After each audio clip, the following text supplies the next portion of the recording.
Rumo a oeste é possível chegar às Índias, diziam há 400 anos os geógrafos que chamavam às Filipinas as Ilhas do Poente.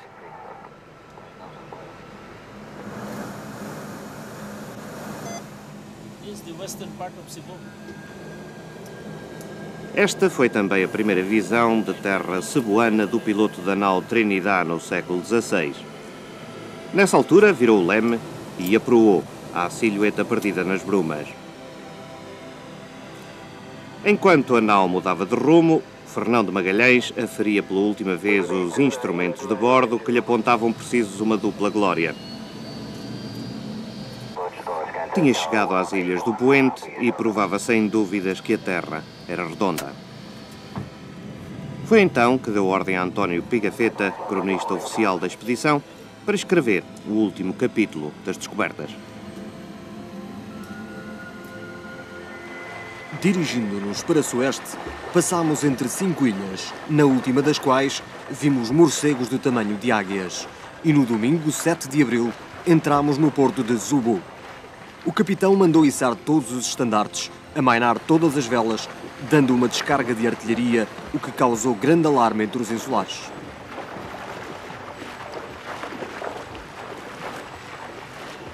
Empreender o caminho contrário ao de Gama para chegar à Índia era assunto considerado encerrado por todos, menos pelo arrojado Fernão de Magalhães. Para os geógrafos era dado científico, para os reis de Espanha um facto consumado. Por isso, a Corte de Madrid entregou formal, mas relutante, o monopólio das especiarias ao rei de Portugal em 1494, na tensa cimeira de Tordesilhas, que dividiu o mundo entre os dois reinos. O assunto estava encerrado. O tratado dava a Portugal a posse das Molucas, mas era incerto quanto às coordenadas de São Lázaro, nome com que Magalhães batizara as Filipinas. Ofendido e humilhado pela recusa de Dom Manuel em aceitar a oferta de as descobrir, Magalhães venceu remorsos e ofereceu o segredo à inimiga Espanha, que aceitou o projeto de braços abertos, ansiosa por participar no Império Oriental das Especiarias, onde reinavam os portugueses.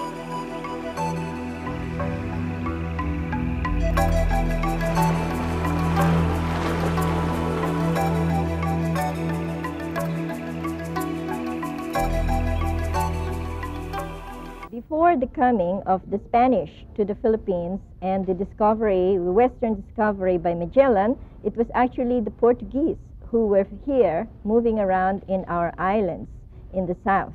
As a result of their being in the Malaccas already and their involvement in the spice trade in the Malaccas, the Portuguese were also in Philippine waters. And in 1512, as a matter of fact, the first European to be recorded as having come to the Philippines was not Magellan, but it was a cousin of Magellan called Francisco Serrano. Magalhães foi, no entanto, o primeiro a provar a teoria de rota ocidental de Colombo e a dar notícia de Zubu, o mítico porto imune às tempestades que se abria no coração das Ilhas do Poente. Mas o que queria era a fortuna das especiarias. Todavia, quando chegou a Cebu, quase não havia cidade, nem comércio. Depois de ter levantado uma cruz no meio da praça, foi lançado um pregão para que quem quisesse tornar-se cristão destruísse todos os seus ídolos, colocando a cruz no seu lugar. Quem fala é Pigafetta, que descreve, sabe-se lá com que exagero, efusivas manifestações de alegria dos indígenas perante os recém-chegados. Mas o monumento a Magalhães parece capaz de elucidar melhor a história que o cronista. A altivez estática do capitão-general some-se perante as dimensões mais imponentes que o escultor imprimiu à posse de Pigafetta. Como se a memória oficial tivesse preferido enaltecer o impacto da cultura, simbolizada no cronista lombardo de Vicenza, mantendo conveniente descrição sobre o efeito do estrondo da artilharia comandada por Magalhães. Mas no centro da cidade há reverente memória do intrépido marinheiro português de 500. A capela que o lembra tem as dimensões humildes da gente simples. O seu tamanho não comporta a amplitude da fé que evoca há séculos a cruz de Magalhães, que ele mandou fixar nas areias da praia, neste mesmo local. O tosco símbolo original, feito de ramos de árvore, esconde-se preservado num invólucro protetor de madeira preciosa. sob a abóbada octogonal que representa os primeiros passos ocidentais em terra de Cebu. Mas os olhos humildes do povo não vão além da cruz e desconhecem que em cada promessa paga há um preito de homenagem ao trágico protagonista da última aventura dos descobrimentos portugueses feita em nome do rei de Espanha.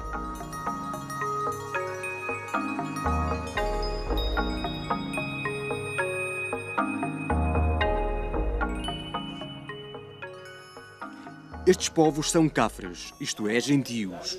Andam nus apenas com um pedaço de casca de árvore para ocultar as partes naturais que alguns chefes cobrem com uma tira de algodão bordada à seda nas pontas. São de cor azeitonada e geralmente nutridos. Tatuam-se e engorduram o corpo com óleo de coco para se defenderem do sol e do vento.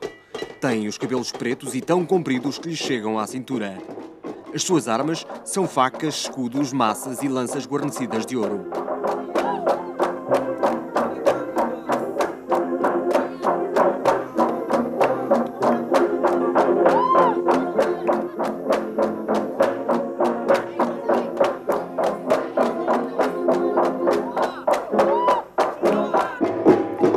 A sonoridade original do folclore filipino já se perdeu há muito, diluída entre os acordes do fandango importado do México no século XVI. Neste quadro de festiva inocência, pareceu melhor a Magalhães pôr de lado as armas e utilizar a cruz para submeter o país. Converteu o rei Mabon, batizou a rainha a quem deu o nome de Joana e ofereceu a pequena imagem de Menino Jesus que trazia a fim de premiar a vitória inicial da fé face aos gentios. Porém, a oferta de Magalhães projetava a imagem do Santo Ninho e uma lenda histórica com um impacto de 3 séculos. Desde então, há um cortejo ininterrupto de devotos em torno do santuário.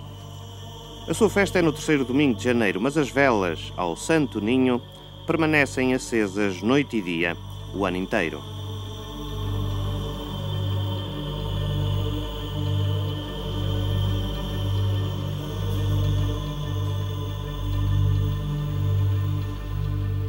Há sempre gente a passar ao fundo do claustro em direção à capela do Menino na ala lateral do templo. A igreja enche-se apenas a horas certas para a missa. O primeiro templo católico das Filipinas foi inicialmente dedicado a Santo Agostinho. Construído em basalto, reflete as linhas sóbrias e pesadas do barroco espanhol, que só ficariam completas em 1740. O Santo Ninho alimenta aos portões da igreja um comércio nem sempre canónico, mas florescente.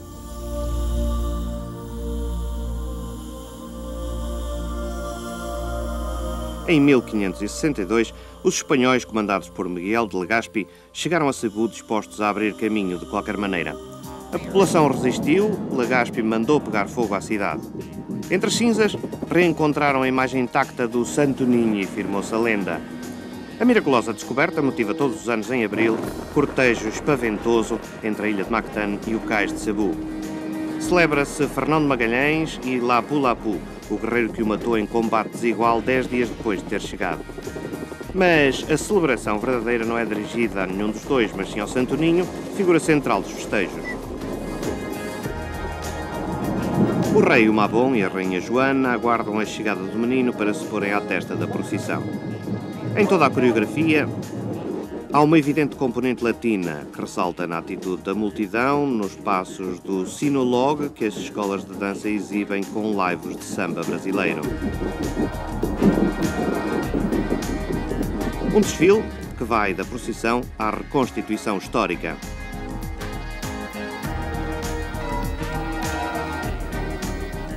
A benção do Ramos culmina com frescura a alegria geral, mas não arrefece os ânimos do povo, que depois da missa continua a divertir-se e a dançar pelas ruas até ao anoitecer. Do outro lado do canal é a ilha de Mactan. Foi ali que Fernão de Magalhães acabou por temeridade ou descuido a volta ao mundo. No extremo norte ergue-se a silhueta em bronze de Lapu-Lapu. O homem que afirmava não se curvar perante qualquer rei estava em guerra privada com Mabon, mas não tinha de certo em mente desafiar o portentoso capitão-general da esquadra espanhola. Todavia Magalhães, desejoso de fazer uma demonstração inquestionável de superioridade militar, decidiu meter-se na contenda. E foi assim que uma questiúncula se transformou num drama universal humilhante para a Espanha. Magalhães contava vencer facilmente só com o fulgor da armadura, mas acabou chacinado, sem glória. Fernão de Magalhães era uma personalidade enigmática de que pouco se sabe. Teria nascido em Trás-os-Montes, no norte de Portugal, mas não se sabe ao certo. No entanto, era um caráter extremamente intrépido. Prova a viagem de circunnavegação que fez. Com essa viagem encerrou-se o grande ciclo dos descobrimentos. Fernão de Magalhães chegou aqui em 1521, a Cebu, e confrontou-se com o primeiro chefe nacionalista das Filipinas, Lapu-Lapu. Num confronto infeliz, Fernão de Magalhães acabou por cair, trespassado por várias flechas e lanças. O seu corpo encontra-se talvez aqui, soterrado a meia dúzia de metros. Este monumento comemora a queda do herói. No entanto, dele apenas resta, sepultado sob a terra, uma armadura. O corpo nunca se soube para onde foi. Dizem que terá sido comido num banquete ritual de triunfo pelo chefe Lapu-Lapu e pelos outros chefes nacionalistas da ilha de Mactan. Mas a glória de Magalhães sobreviverá à sua morte. Adornado de todas as virtudes, mostrou sempre uma constância inquebrantável no meio das maiores adversidades. No mar, suportava ele próprio mais privações que a tripulação. Versado como ninguém no conhecimento das cartas náuticas, conhecia perfeitamente a arte de navegar, como demonstrou dando a volta ao mundo, o que ninguém tentou ousar antes dele. Esta desgraçada batalha feriu-se em 27 de abril de 1521, que foi um sábado, dia escolhido pelo próprio capitão por lhe ter devoção particular. A mais portentosa das aventuras, que tinha começado com 5 naus e 265 homens, regressava à Espanha comandada pelo obscuro Sebastião de Elcano, com um navio a sussurrar e 18 tripulantes famintos.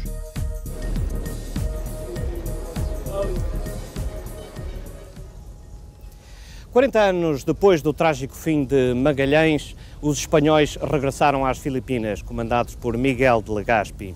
O adiantado do rei de Espanha construiu aqui este forte de São Pedro, que sofreu variedíssimas modificações ao longo do tempo. Começou por ser uma fortaleza provisória, em troncos de madeira, para se defender das tribos que estavam em guerra contra os recém-chegados. Depois, Legazpi mandou construir as paredes em granito. No entanto, o que se vê aqui do Forte de São Pedro já não é nada do original. Durante a Guerra do Pacífico, os bombardeamentos destruíram quase por completo este baluarte. Depois foi erguida esta réplica em memória do forte que defendeu as praias de Cebu durante mais de 400 anos. Na Avenida Cristóvão Colombo, a mais antiga das Filipinas, já não há nada que lembre os tempos de Legazpi. Mas foi ao longo dela que nasceu a primeira capital. O casario foi progressivamente demolido para dar lugar aos centros comerciais em cimento armado. Todavia, Cebu continua a refletir o iniludível acento espanhol que moldou a feição do país. A marca castelhana permanece, mas não se limita à fachada das igrejas, refletindo-se também na educação e na cultura.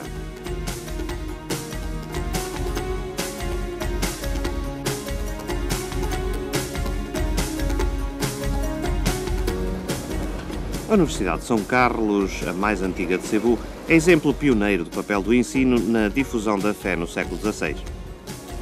Tão viva como sempre, regurgita de alunos e alimenta um batalhão de datilógrafos que ganha a vida nos passeios fronteiros a escrever à máquina currículos, provas e teses de mestrado dos candidatos à instituição.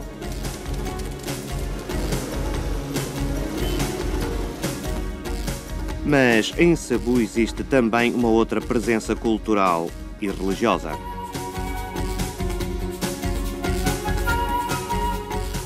O taoísmo, que o almirante Cheongor forçou a aportar às Filipinas em 1405, com uma esquadra de 62 navios e 27 mil homens. A influência chinesa tem mais de 1000 anos e estende-se da arte à cultura e do vocabulário à culinária. Mas os desígnios imperialistas nunca foram chineses, mas espanhóis. Por isso, em 1567, o eixo colonial deslocava-se de Cebu para norte. Manila era sultanato do Raja Suleiman e cidade estratégica para a conquista do arquipélago que urgia submeter. Mas a campanha foi árdua e a conquista sangrenta em torno dos fortes muros do castelo do Rajá Suleiman, que resistiu até ao limite. A 17 de maio de 1570, os espanhóis conseguiram ocupar a cidadela. O Rajá mandou incendiar o que restava da cidade e retirou entrincheirando-se na margem norte do rio, onde se manteve em desafio. Sobre as ruínas do castelo, os espanhóis apressaram-se a reconstruir as paredes, estendendo o perímetro das muralhas.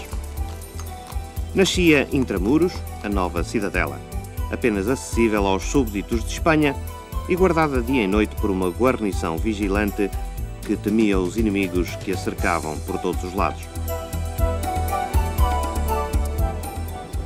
Forte de Santiago, Intramuros. Este forte tem uma data 1571 e um nome, Miguel de Legazpi, que era o adelantado de rei de Espanha e que foi o homem que sucedeu a Fernão de Magalhães e acabou por consolidar o domínio espanhol aqui em todas as Filipinas. Este forte foi construído para se defender dos ataques dos chineses, mas principalmente dos ataques dos portugueses, que não viam com bons olhos a intromissão espanhola aqui numa região que, alegadamente, o Tratado de Tordesilhas concedia exclusivamente à coroa de Portugal e não à coroa de Espanha. Os portugueses bem tentaram conquistar este forte, mas nunca o conseguiram e, afinal, o poderio do rei de Espanha acabou por estender-se ao extremo oriental da Ásia. Com Legazpi consumava-se o estabelecimento da almejada colónia na zona das especiarias. Mas primeiro era preciso pacificar o arquipélago conquistado e transformar Manila num centro comercial credível, capaz de competir com Macau, que detinha o monopólio do comércio com a China e o Japão. Todavia, durante os primeiros tempos de ocupação não havia lugar para pensar em comércio. Os soldados estavam ocupados na guerra e os civis eram missionários empenhados na batalha da fé.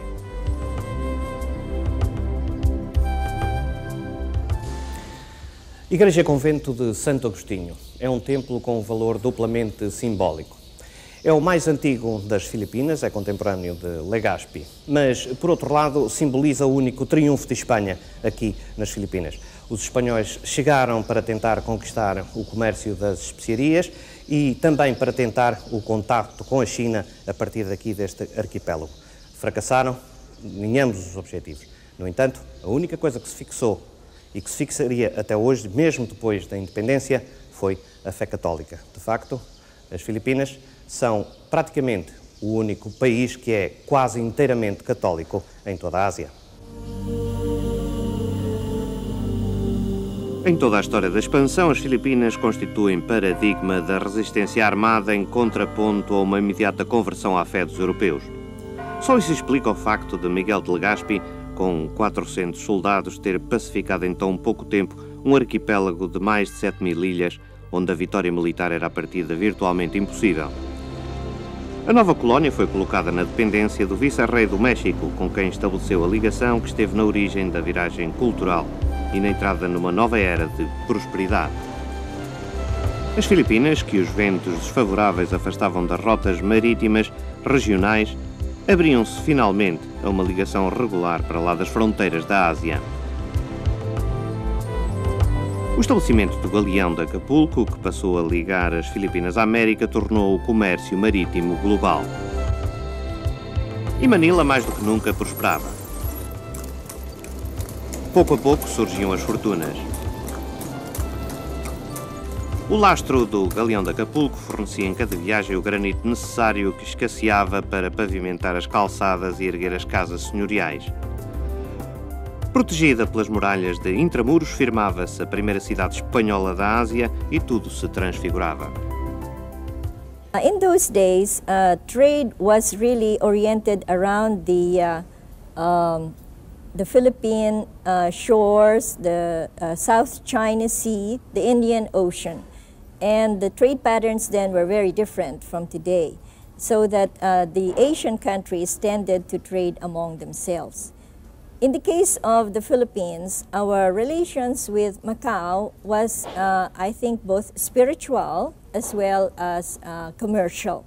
Because, as you know, before the Indian traders, the Arabian traders, the Western traders would come to the Philippines, They would sometimes pass through India, Goa, the Strait of Malacca, and then Taiwan, and of course China and the Philippines on their way to Indonesia. And therefore, the Portuguese, having been first in Southeast Asia, they established enclaves of missions. One of them was the mission of Father Francis Xavier, one of the Jesuit missionaries who is called the Apostle of the Indies.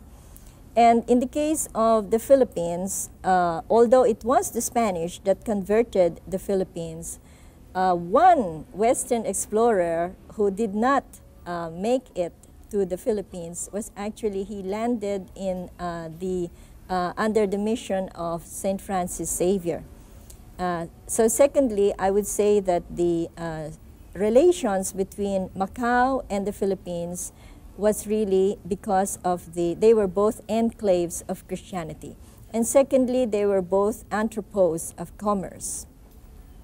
Until 1580, there was a competition between the Portuguese and the Spanish in these parts of the world. And the relations between the Filipinos and the Portuguese at that time was one of rivalry and one of hostility. And therefore, we cannot really say there were friendly relations between the Spanish in the Philippines and the Portuguese. And that was only ended in 1580 with the union of Spain and Portugal under Felipe II of Spain. Thereafter, the Philippines continued to be under the sovereignty of Spain, and I would say there were really minimal relations between them and the Portuguese, because the Portuguese decided to go on and handle their own empire despite the union of the two countries. Mas não tardou também que os espanhóis chegassem a Macau a bordo do novo galeão de Manila.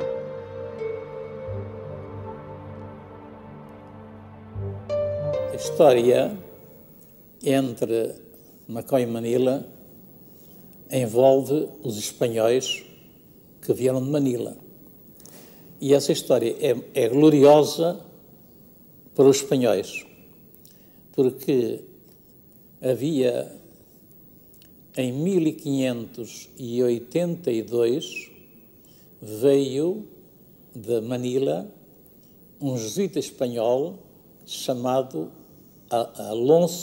Padre Alonso Sánchez, a procurar a reunião das duas coroas, visto que em Portugal, em 1580, tinham sido reunidas, não é? Portugal ficou unido à Espanha. Então o Padre Alonso Sánchez procurou os jesuítas, o provincial da companhia, o bispo Dom Melchior Carneiro, o governador Miranda, reuniu esses homens na Fortaleza do Monte, que era propriedade dos jesuítas, e ali, no dia 13 de dezembro de 1582, fizeram todos o juramento ao rei Filipe II da Espanha. Bem, os macaenses, ou os historiadores, têm dito que Macau nunca prestou fidelidade aos Filipes. E porquê? Porque dizem isso? Porque a bandeira portuguesa nunca deixou de flutuar nas fortalezas de Macau. Mas isso é falso, porque ao juramento, há uma descrição desse juramento, e agora, a razão porque é que a bandeira portuguesa nunca deixou de flutuar nas fortalezas de Macau e em Macau é porque os chineses não conheciam outra bandeira senão a portuguesa. E que se pusessem uma bandeira espanhola, eles não reconheciam Macau e, portanto, em face disso, deixaram continuar a bandeira portuguesa. A bandeira portuguesa continuou. No entanto, Macau estava debaixo dos Filipos. E há uma pedra, ainda existe uma pedra no Leal Senado,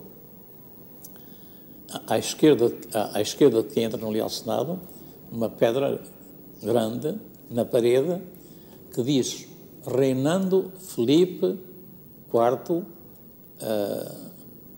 el Rei Nosso Senhor. Essa pedra é de 1633. Las relaciones entre Portugal y España están muy vivas en Filipinas, en primer lugar porque antes de llegar a Filipinas los españoles, Legazpi y Urdaneta, ya había llegado a Magallanes, Fernando de Magallanes, y después siguen estas relaciones muy vivas con motivo del galeón, entre Acapulco, Manila y las relaciones entre Manila y Macao. Entre San Agustín o San Pablo de Manila y San Pablo o Santo Agustino de Macao, siempre hubo exactamente un cruce de relaciones muy fuerte.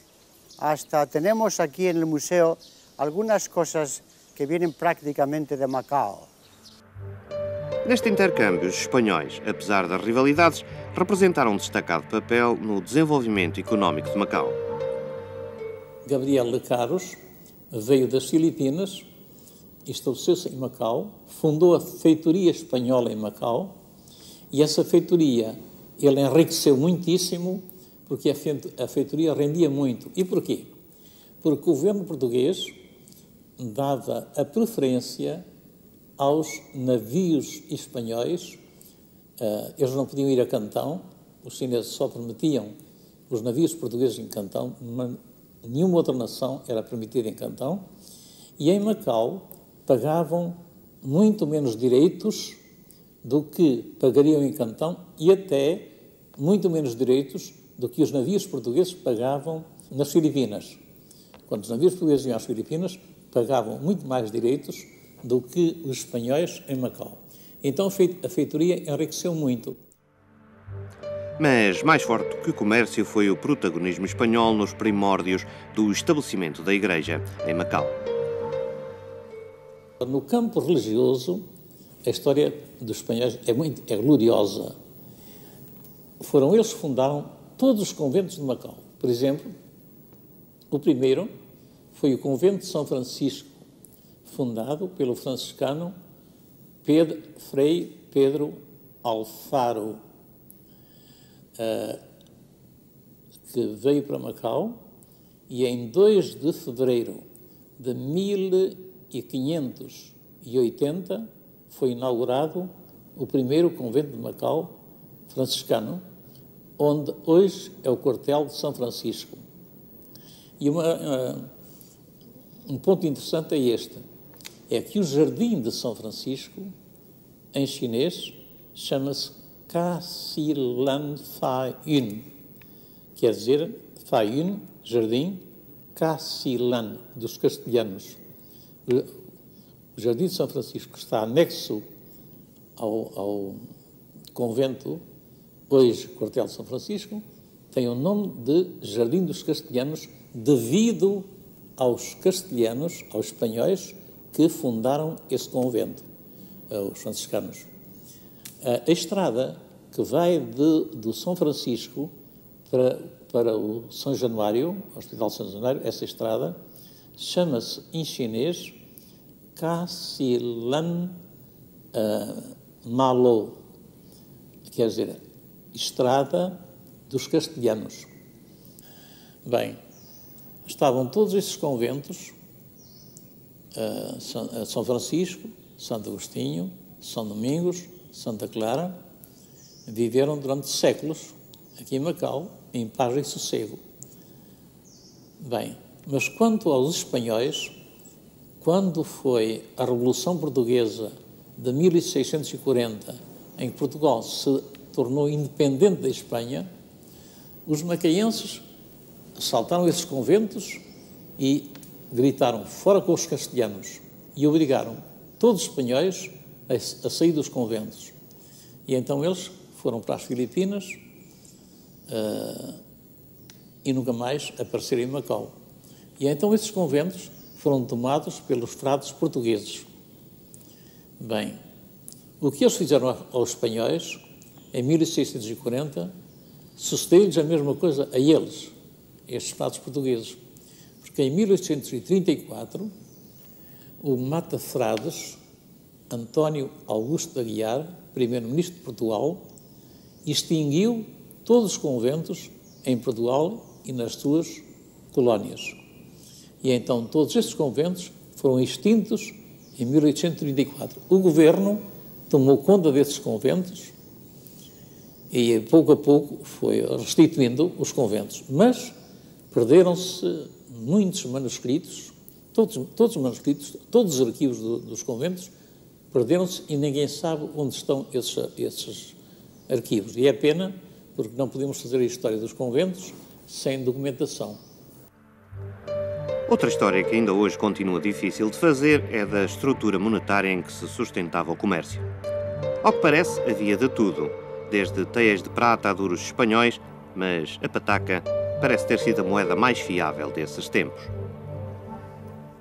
A pataca mexicana circulou livremente em Macau durante muitíssimo tempo, de maneira que o nome pataca vem precisamente da pataca mexicana.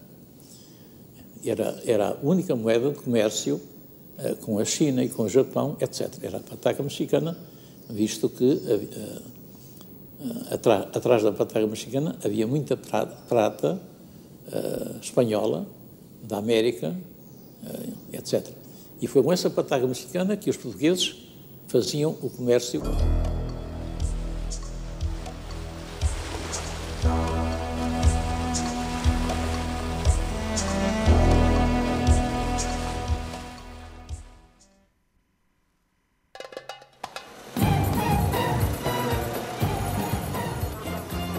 Com mais de 66 milhões de habitantes, a diversidade é a imagem de marca das Filipinas.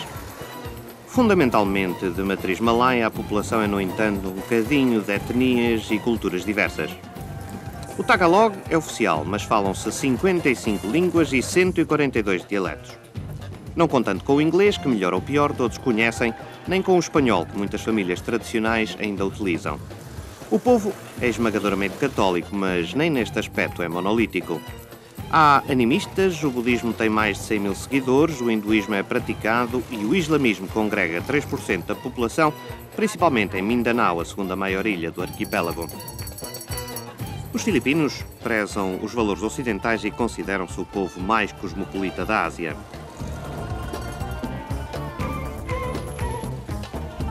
Quebrado o isolamento regional no século XVI, com a chegada dos espanhóis, começaram a aparecer também as novidades de outros mundos, que mudaram hábitos e mentalidades.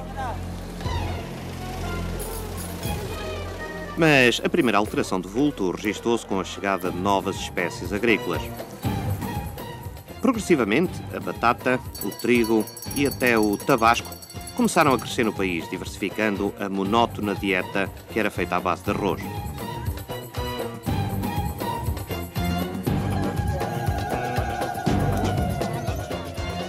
O mercado da Divisória, então situado entre a cidadela de Intramuros e a cidade chinesa, foi um dos locais onde primeiro se venderam as novidades do Ocidente.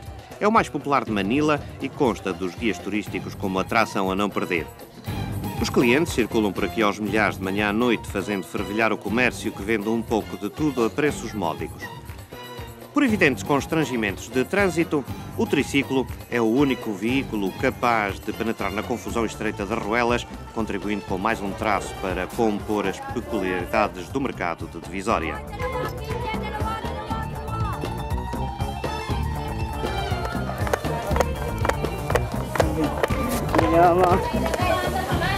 O peixe e o marisco da melhor qualidade encontra-se também no mercado municipal, onde as bancas escoam diariamente uma quantidade significativa da produção da indústria pesqueira que atinge anualmente os 2 milhões de toneladas.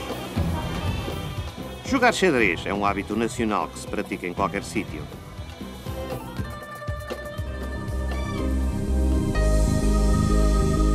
Nacional é também este quadro que faz parte do cenário de todas as cidades. Os jeepneys surgiram no final da Guerra do Pacífico, quando por falta de utilidade ficaram abandonados aos milhares um pouco por todo lado na sequência do regresso a casa das tropas americanas. Agora dessa época restam poucos. A maior parte são produzidos em joint venture com a Ford nas Filipinas. Um percurso de 5 km fica por menos de meia pataca e para mandar parar basta bater com a mão no tijadilho em lata. Mas são também os jeepneys que contribuem para tornar quase insolúveis os problemas de tráfego de Manila, onde as horas de ponta se estendem por todo o dia.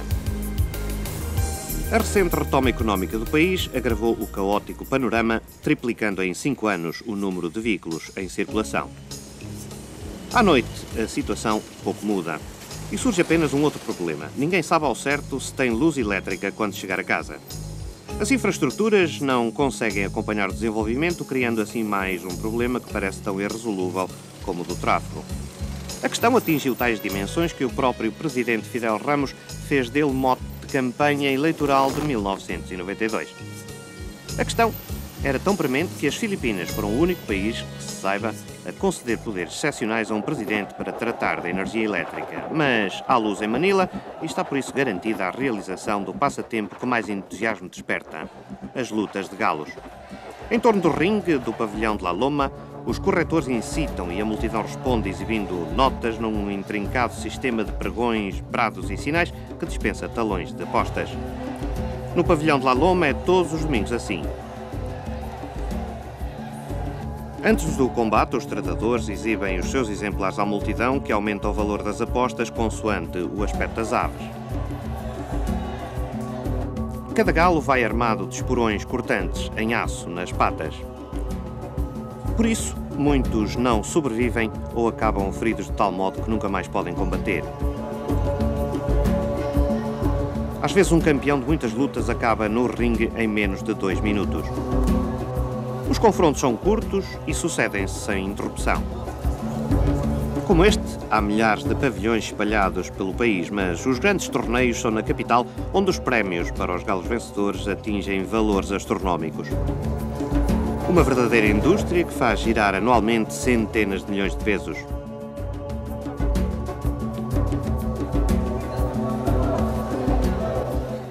O México está na origem das lutas de galos, país de onde começaram pela primeira vez a ser importados no século XVI, juntamente com a prata, que sustentava uma das mais dispendiosas colónias da coroa espanhola. Com o fim do Galeão de Acapulco e a independência do México, a Espanha começou a demonstrar crescentes dificuldades na manutenção de um território demasiado longínquo, que para além de nunca ter servido como polo do almejado Império Castelhano na Ásia, era um sorvedouro.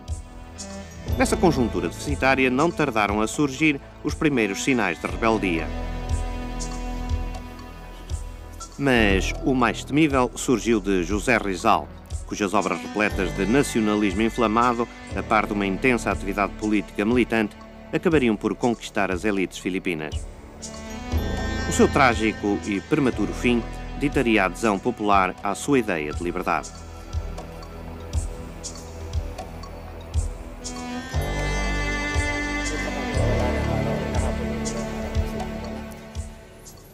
Às 7h30 da manhã de 30 de dezembro de 1896, José Rizal era executado aqui por um pelotão de fuzilamento espanhol. Rizal morria com 35 anos. No entanto, acendia definitivamente a chama da independência e proclamava que seria a primeira república do extremo oriental da Ásia. A República surgiu, mas a independência só viria em 1945 com a retirada dos americanos, que entretanto tinham substituído os espanhóis. Atualmente as Filipinas parecem ter entrado definitivamente no caminho do desenvolvimento e a comunidade internacional começa a olhar com outros olhos o país, incluindo Portugal.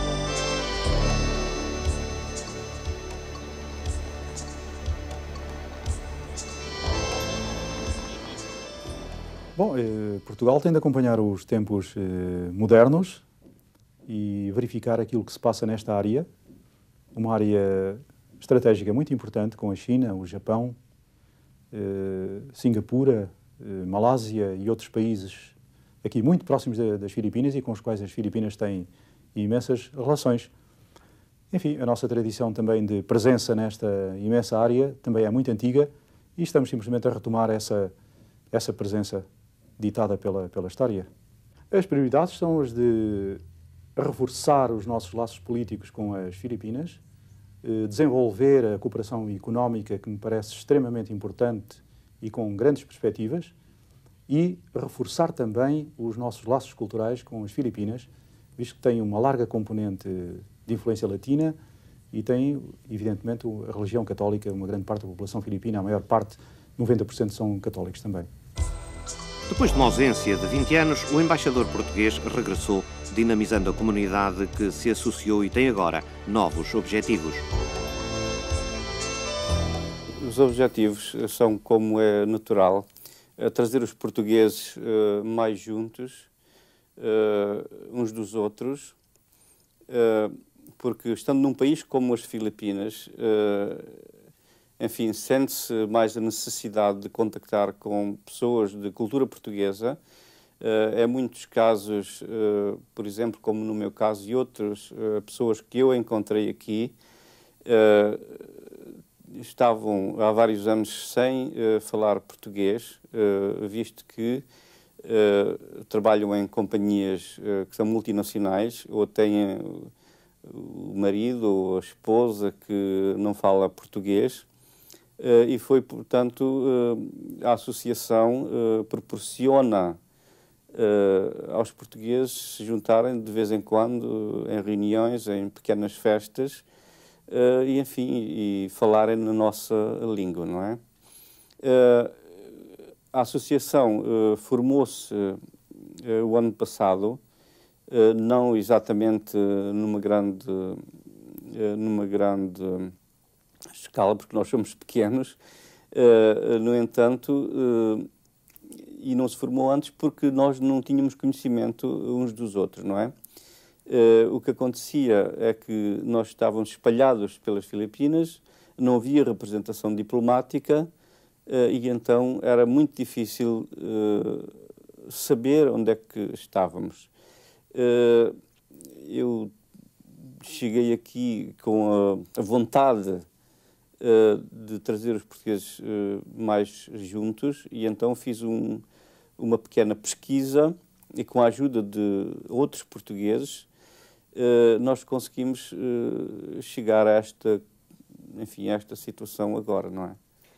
Eu acho que foi uma experiência, tem sido uma experiência muito positiva e com imensas coisas desagradáveis também misturadas, porque é claro que a mentalidade oriental é nitidamente e decididamente muito diferente da mentalidade ocidental, não há dúvida nenhuma. A adaptação é difícil, porque eu acho que principalmente o que se passa aqui é que as pessoas vivem de uma forma muito paradoxal. Surpreendem-nos sempre, mas a experiência de qualquer forma foi sempre positiva porque me deu oportunidades de conhecer pessoas com muito interesse, situações muito, muito curiosas, algumas perigosas, e o alargamento de horizontes foi realmente extraordinário. Eu tive a oportunidade de dar alguma ideia de como eram as coisas por aqui durante o tempo em que contribuí com uma pequena crónica para o Diário Popular. E tudo isso eu considero realmente positivo. Foi, por assim dizer, um alargamento da personalidade. Uma adaptação difícil, continua a ser, ainda hoje não é fácil compreender muito bem como reagem e como são os filipinos, mas é uma gente que, de certo modo, se assemelha muito a nós portugueses. O que eu espero que ainda continue por muito tempo, o amor à família, o interesse pelas crianças. Aqui a preocupação principal é a educação, realmente a instrução, o tirarem cursos, é a ambição de todos os filipinos, é ter um curso, saber. Não só pode-se dizer, está bem, isso é porque isso é que lhes permite imigrarem em massa para todo o mundo. Mas não é só, mesmo os que aqui ficam querem sempre saber, aprender, saber mais. De forma que, para mim, são pontos positivos, não é? Há mão de obra em excesso para as Filipinas. Portanto, um português aqui que não tenha o seu próprio negócio ou que não seja altamente especializado, possa ser contratado por uma companhia local ou multinacional, portanto, não teria hipótese nenhuma aqui. Há grandes oportunidades e até mesmo a montagem de algumas indústrias em que Portugal fosse especializado e teria realmente grandes oportunidades, porque quase todos os grandes países europeus e do mundo, Japão, Estados Unidos, França, Inglaterra, Espanha, a nossa vizinha Espanha, está a investir aqui em grande escala. Lançado em finais dos anos 70, o centro financeiro de Makati, no centro de Manila, não passou durante muito tempo de um cenário vazio. As Filipinas arrancaram, mas cedo se distanciaram da velocidade de desenvolvimento de outros parceiros asiáticos. Nos últimos anos, porém, os índices de crescimento económico têm revelado que ainda está a tempo de se juntar aos outros dragões da Ásia, embora haja desafios que as estatísticas não parecem ter em conta.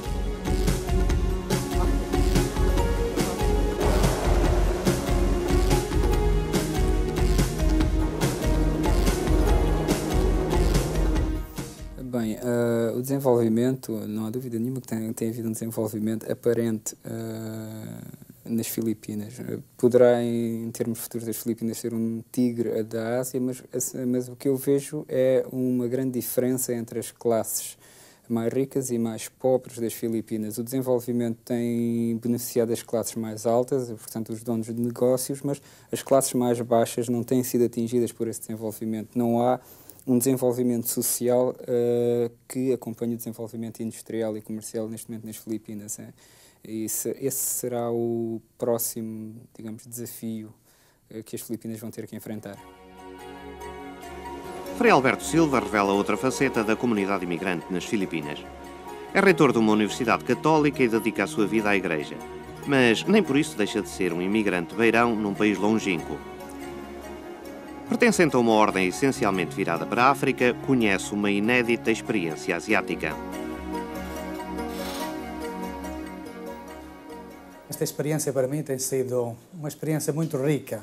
Há já quase 9 anos que estou aqui e, claro, eu estou aqui como missionário e, portanto, talvez também a preparação não me faz recordar tanto Portugal, ainda que, pois, de facto, com a distância, muitas vezes recordo-me das pessoas que deixei, dos meus pais, mas, claro, vim para aqui com uma missão bem concreta e a ela me dediquei de alma e coração e aqui estou há já 9 anos. Aqui a minha ação, portanto, circunscreve-se na ação dos combonianos. Quando nós viemos para aqui, tínhamos em mente em contribuir para este movimento missionário que, aliás, o Papa João Paulo II sempre alertou a Igreja para olhar, neste momento, para a Ásia. A Ásia, onde vive 60% da população mundial e, portanto, nós, como congregação missionária, pois também tínhamos uma ação a desenvolver aqui. Portanto, foi neste contexto que nós decidimos, os combonianos decidiram vir para as Filipinas com 2 objetivos. O primeiro era de colaborar em manter o espírito missionário aqui nas Filipinas. E para isso a nossa revista World Mission Magazine é em vista disso, de que as pessoas, sobretudo os cristãos, continuem empenhados em olhar não só para esta igreja adintra, mas para o grande trabalho que têm a desenvolver na Ásia. E o segundo elemento é também com vocações, com filipinos que possam ir para outras terras a levar o Evangelho, sobretudo na Ásia. professor e missionário Frei Alberto Silva é o continuador dos que ergueram tudo isto em 1611. A Universidade de São Tomás, fundada pelos dominicanos, foi a primeira das Filipinas. Tal como o Colégio de São Paulo de Macau, destinava-se a formar os homens encarregados de evangelizar não só as Filipinas, mas também a China, o Japão e a Coreia. Porém, ao contrário da Universidade Macaense do século XVII, abalada pela expulsão dos jesuítas e mais tarde fatalmente destruída por um incêndio que a varreu dos desígnios da Igreja, esta instituição resistiu a tudo. Ao longo de 3 séculos, apenas esteve encerrada durante 4 anos quando os japoneses transformaram o complexo em campo de concentração na Guerra do Pacífico. Terminado o conflito, regressou à sua função original e é atualmente a única Universidade Católica da Ásia a ostentar o título de Real e Pontifícia que o Vaticano lhe concedeu por privilégio. Mas a antiga instituição que os dominicanos dedicaram ao maior dos santos escolásticos também é um evidente exemplo da solidez da Igreja num país endemicamente afetado pela instabilidade. Nas Filipinas, a silhueta maciça das igrejas parece ser o único elemento permanente. A Catedral da Arquidiocese constitui outro caso exemplar. Totalmente arrasada por um bombardeamento durante o Segundo Conflito Mundial, foi um dos primeiros monumentos a reerguer-se apesar das dificuldades da época a aconselharem prioridade noutros campos. A restauração do monumento foi possível em grande parte graças à ajuda dos próprios japoneses, que contribuíram com alguns milhares de toneladas de cimento necessários à obra. Mas nem só a guerra foi responsável por algumas das mais profundas cicatrizes das Filipinas. Os frequentes abalos sísmicos produziram ao longo dos séculos muitos maiores danos e, tal como as bombas, não pouparam as igrejas. Mas há aqui um exemplar ímpar de otimismo engenhoso contra a descrença. A Igreja de São Sebastião é, que se saiba, a única no mundo construída inteiramente em ferro. Erigida em 1611, os franciscanos que a mandaram construir mal tiveram tempo para ver a obra feita, já que um terremoto a arrasou no mesmo ano. De novo erguida, de novo seria deitada abaixo por terremotos sucessivos, o último dos quais registado em 1880. À beira do desespero, o arquiteto Genara Palácios, paroquiano de São Sebastião, divisou em 1930 uma solução milagrosa. Desenhou o projeto e entregou à engenharia belga, que construiu a estrutura peça por peça nas siderurgias da Flandres, mandando-a via marítima para Manila no tempo recorde de 2 anos, onde foi montada e benzida em 1934. Depois disso, já resistiu a vários abalos que provaram a solidez do vigamento. Agora, a preocupação do cura vai apenas para os efeitos da corrosão, mas é ameaça de longo prazo que já não preocupa os paroquianos.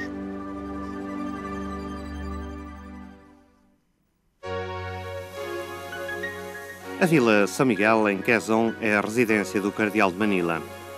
Tão firme como controverso na condução da sua igreja, atribui o fervor católico das Filipinas a uma origem inesperada. Because of the Portuguese. They were the ones who brought Christianity here. And that Magellan is a Portuguese, even though he was paid by Spain. And the missionaries, especially those who very strong missionaries, came from Portugal, from Spain. And they went all over spreading the faith about Jesus Christ. And now we are trying to reap the harvest of those 400 years of Christian mission in the Philippines. My father was a Buddhist. He came from mainland China, from Xiamen, that is a part of Amoy. And then he came here and he met my mother and they got married. And then he was baptized a Christian. And since that time he became a very practicing one and a very good one. And therefore my mother was really religious, and she tried to educate us in that kind of religion. We all went to Catholic schools and colleges. My sisters are all products of the German sisters here. I went to the seminary as a small kid, and that is our environment. At home, my mother was like a mother superior of the house. She teaches us catechism. But the Holy Father speaks many times. The Philippines is a bridge of Christianity for the whole nations in the continent of Asia. Luzon é a maior ilha das Filipinas e o celeiro de arroz do país. É também uma das mais sacrificadas pela fúria dos elementos. Para além dos tufões, está sujeita às forças sísmicas que lhe alimentam diversos vulcões. Depois de mais de 600 anos de quietude, a caldeira do Monte Pinatubo voltou a entrar em atividade no dia 15 de junho de 1991. Os efeitos foram catastróficos. A vasta região central de São Fernando ficou mergulhada num fim de mundo de luto e desespero.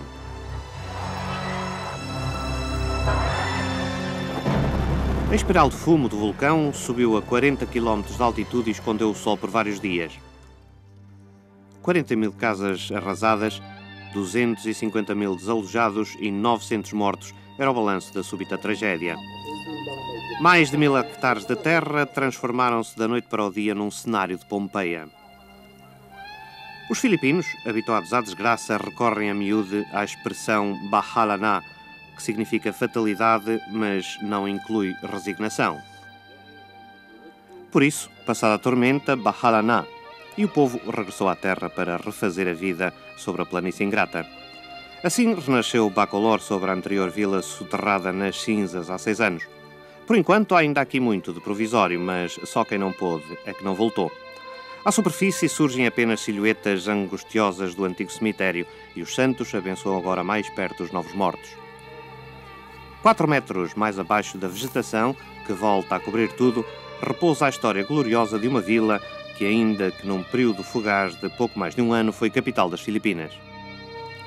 É que aqui se entrincheirou Dom Simão de Anda e Salazar em 1762, após a invasão inglesa. Por esse facto, ainda hoje o povo de Bacolor, que não hesitou em interessar armas por Dom Simão de Salazar, é citado como exemplo de fidelidade e determinação. E é com a mesma determinação e fidelidade que o povo preserva a sua igreja. Embora a cinza tenha enchido o templo, a entrada se faça pela janela principal da abóbada e o padre oficie nas alturas do que era há 6 anos o zimbório do altar-mor. O vulcão Pinatubo continua, entretanto, a vomitar ameaças de fogo, prometendo mais desgraças, o que leva os fiéis, à falta de melhor defesa, a redobrar a confiança que depositam em São Pedro, patrono do distrito e senhor dos elementos naturais. Todavia, há muita gente que prefere a devoção de Nossa Senhora de Fátima, embora que se saiba, a Virgem de Portugal não seja conhecida por dispensar proteção em matéria de vulcões.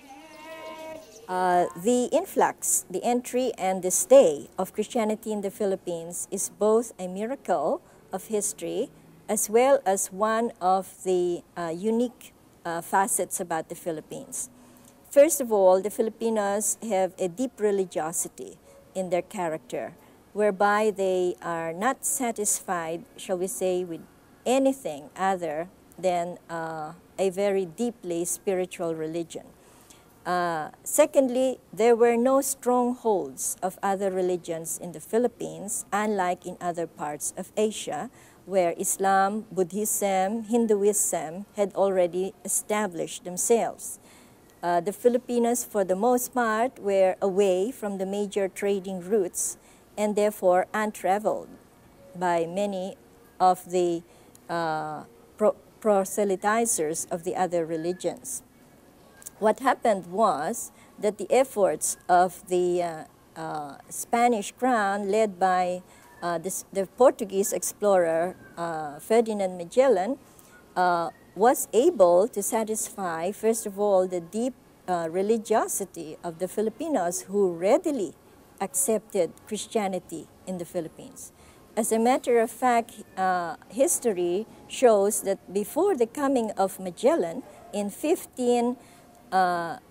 after the coming of Magellan, this was in 1538, there was another Portuguese explorer who went to Mindanao and baptized 6 Filipino kings there, who took the name of Juan, who was the Portuguese king at the time.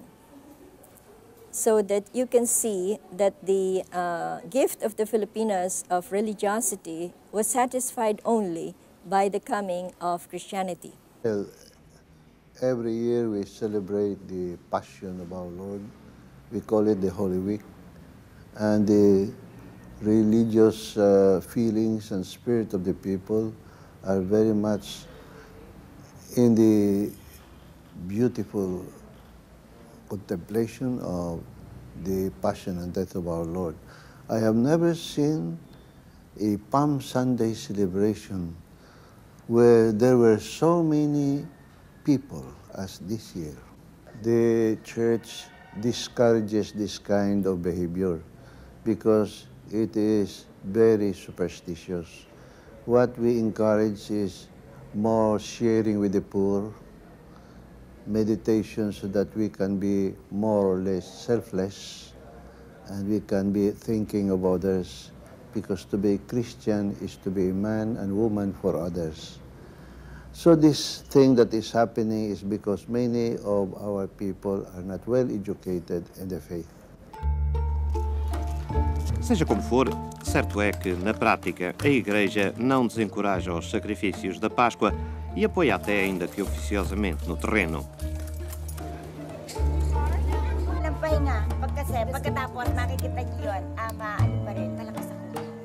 São Pedro, um bairro periférico de Pampanga, vai ser o centro das atenções durante a Sexta-feira Santa. O início da manhã começa com a chegada dos flagelantes. A barbarie é evidente, mas há aqui também pormenores que evocam a Quaresma espanhola.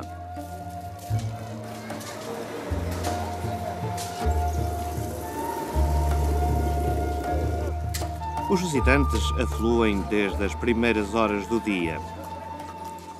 Mais de 5.000 pessoas juntam-se em média anualmente para ver as crucificações, que é a principal atração do Calvário de São Pedro. Ao longo de todo o dia, também os flagelantes evoluem pelas ruas num exorcismo coletivo pelos pecados de um ano inteiro.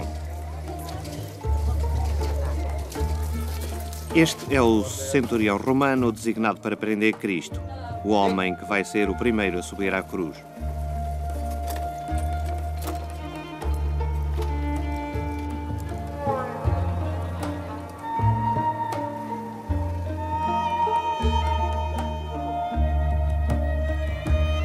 No descampado de São Pedro, o cenário da paixão aguarda a chegada dos mártires e da massa do povo.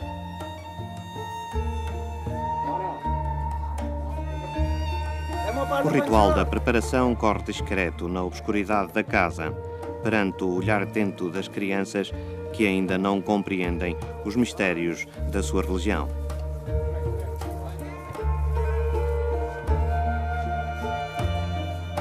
Maria Madalena, a Virgem e Verónica preparam-se também para acompanhar Cristo ao Calvário.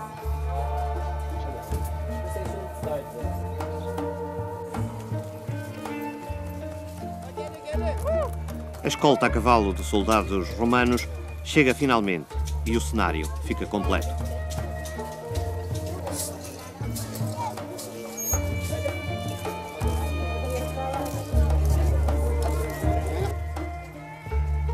A coreografia compõe-se com a presença de todos os figurantes. A Via Dolorosa vai começar.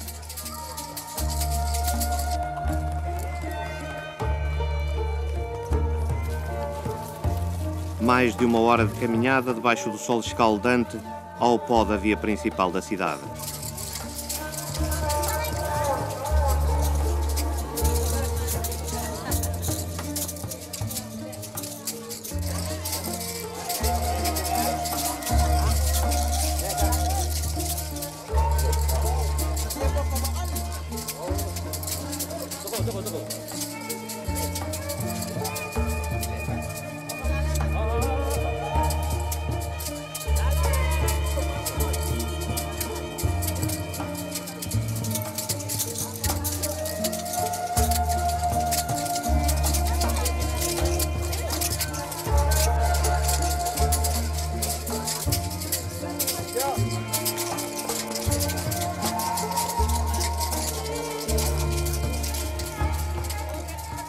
As ruas enchem-se de flagelantes que afluem de todos os lados e fazem alas, enquanto a multidão a esmo se mistura entre os personagens bíblicos.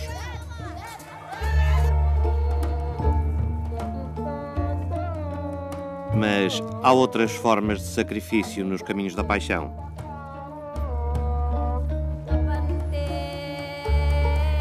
Ao longo do dia, as mulheres da cidade de São Pedro revezam-se na igreja. Só pararão de cantar quando acabarem de ler totalmente os salmos bíblicos.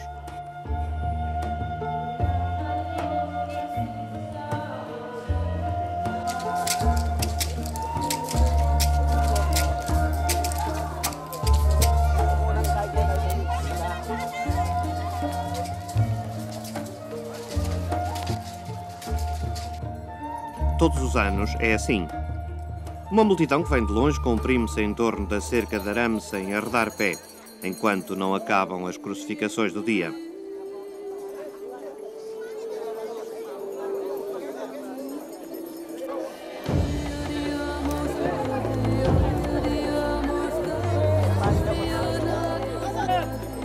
A entrada no círculo interior do improvisado Gólgota é restrita aos repórteres e a meia dúzia de privilegiados.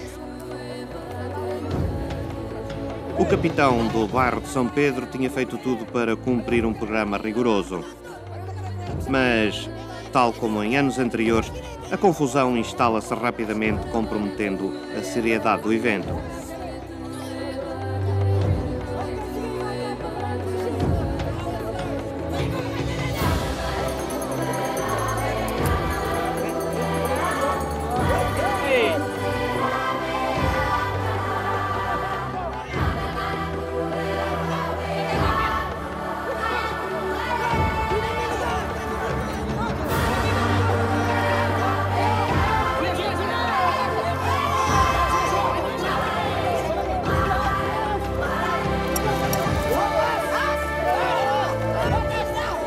E repete-se a cena simbólica da redenção dos pecados do mundo.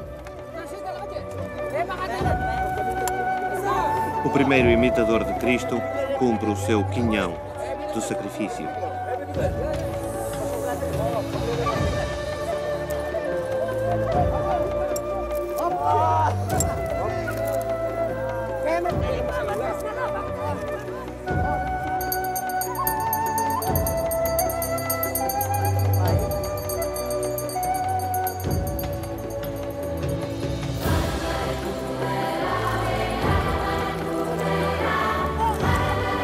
Um a um, os companheiros de martírio vão passando pela cruz num ritual que dura o dia inteiro.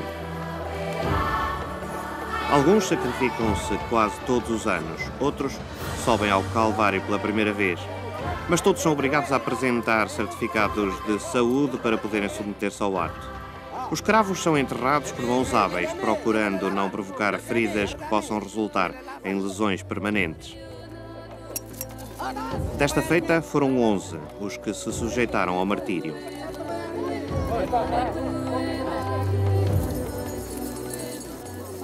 É aqui que ferve ao mais alto grau o fervor católico das Filipinas. Desde 1962 que dezenas de pessoas se deixam crucificar neste Monte Gólgota improvisado para se sacrificarem tal como Cristo fez há 2000 anos.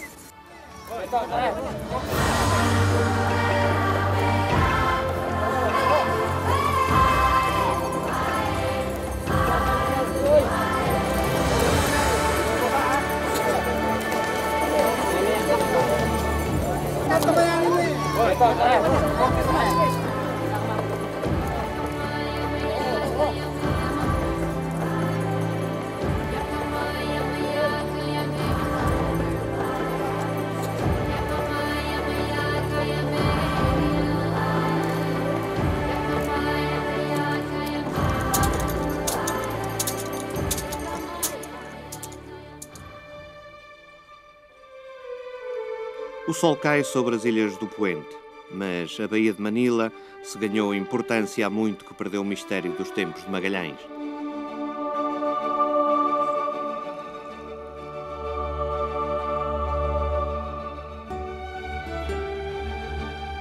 Hoje, os grandes navios já não enchem o oceano com a vitalidade do século das descobertas.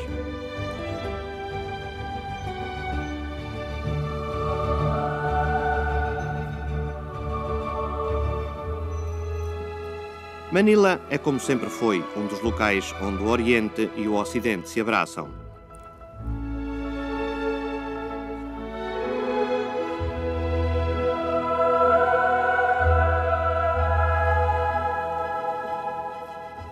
Porém, hoje ganhou também o céu, atingindo a única dimensão que lhe faltava para ser verdadeiramente cosmopolita. Resta saber se o rumo a levará a juntar-se ou não aos grandes dragões da Ásia.